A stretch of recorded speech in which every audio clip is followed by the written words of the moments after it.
We live in a world that glorifies breakthroughs, medals, and moments that make it. But what if the most powerful parts of our story happen in between?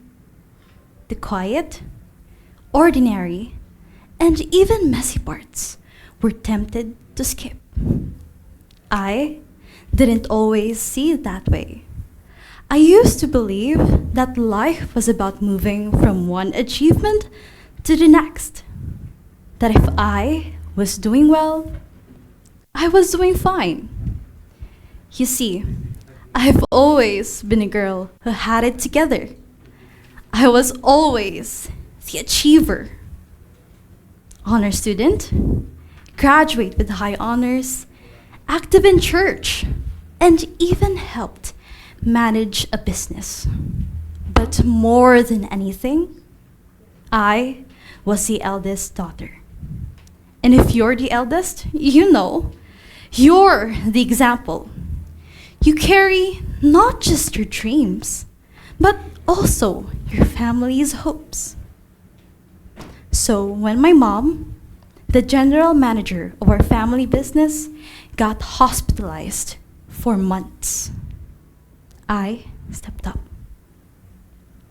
I was just 13, and what would you expect from a 13-year-old? At that time, I didn't have all the answers, but I found myself stepping up in ways I never imagined. I was responsible for ensuring product quality, keeping things running, and I had to learn on the fly to take on responsibilities that felt too big for me and face decisions heavier than anything I faced in school. I wasn't ready, but I didn't have a choice.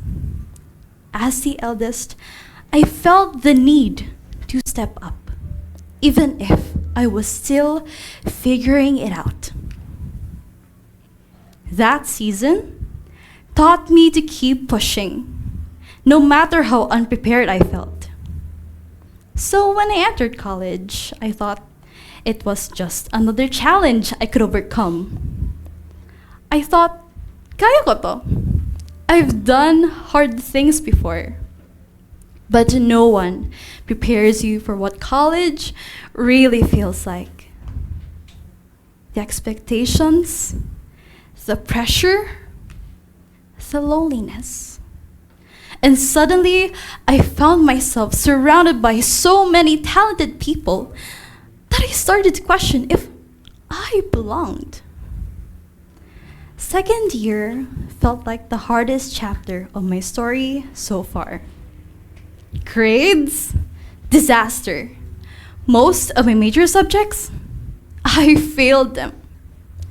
And just when I thought it couldn't get any worse, heartbreak. That kind that keeps you up, staring at the ceiling and wondering where it all went wrong. When failure came, when grief hit, when I was tired of being the strong one, I broke. I remember sitting at my desk at 2 a.m.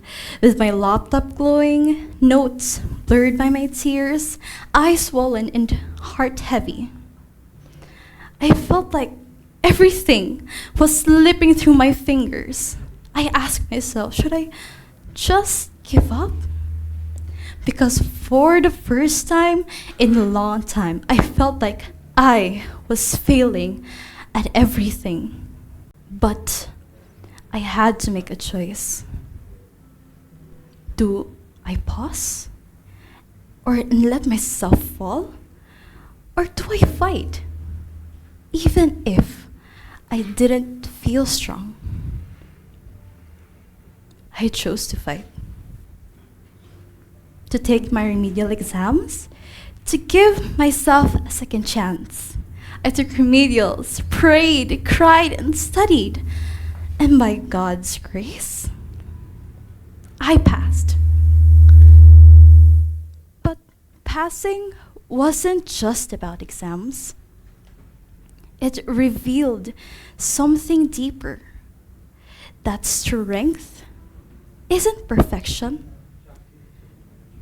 but the choice to continue when everything in you wants to stop. And it made me realize our lives work a lot like stories, like narratives. Our lives follow a structure: exposition, conflict, resolution. And sometimes we find ourselves right in the middle of that conflict, the messy and uncertain part. That's when we face a choice. Do we go back to what's comfortable? Or stay stuck where we are? Or take a risk to move forward? The choice we make in that conflict is what leads us to our conclusion.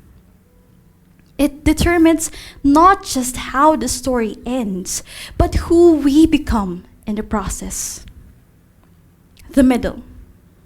Quiet, lonely, stripped of applause, and where the pressure gets real. It's the part that people skip in their Instagram stories, but it's where most of life actually happens. And that's what I want to talk about. Not purpose, not the perfect ending, but character, who you're becoming in the process. Because anyone can chase a title, top student, leader, but what gives those titles weight is who you are behind them. At times, we get so caught up in chasing the title that we cut the journey short. And when that happens, a title without a journey is just hollow. But when you honor the process, when you choose to stay, to stumble, to rise, that's what gives your story depth. There was a time I couldn't speak in front of class. Now I'm here, telling my story. That's not perfection, that's progress. And progress, I've learned, is what truly defines us.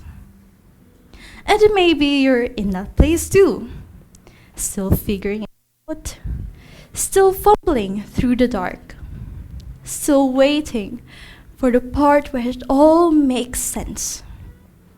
But that doesn't mean you're failing. That just means that you're in the middle. And the middle matters. The challenges you go through now are preparing you for bigger things ahead. Life is a collection of stories, and in each one, we reach a climax, a point of decision. And this is just one chapter. There will be more ups and downs, but the lessons you've learned from the past chapters will guide you in the next ones. So don't wait for the finish line to be proud. Celebrate your quiet wins. Recognize the growth in your mistakes and honor your middle. Because the truth is, it's not just the finish line that matters, but it's the nights you kept going, the mornings you rose with a heavy heart, the tunnel, not just the light. Because what defines us isn't where we're going, but how we keep showing up, even when we don't know what's next. Going back may feel safe, staying may feel easier, but moving forward, even with fear, is what shapes who we become. My name is Andrea Audal, and this is my story.